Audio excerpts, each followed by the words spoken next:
CA হলে হবে এটা কি? মমতা ব্যানার্জির যেটা উদ্দেশ্য, পশ্চিমবঙ্গকে পাকিস্তান বানানো, একটা জঙ্গি রাজ্য বানানো, সেটা হবে না। ঠিক আছে? তার কারণ মমতা ব্যানার্জি বাংলাদেশ থেকে কোনো জঙ্গিকে পশ্চিমবঙ্গে ঢোকাতে পারবে না সিএটা হলে। ঠিক আছে?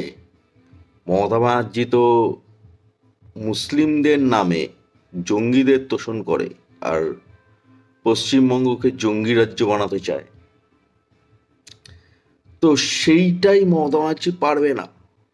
বাংলাদেশ পাকিস্তান থেকে কোনো জঙ্গিকে মমতা ব্যানার্জি ভারতবর্ষে ঢোকাতে পারবে না, পশ্চিমবঙ্গে ঢোকাতে পারবে না।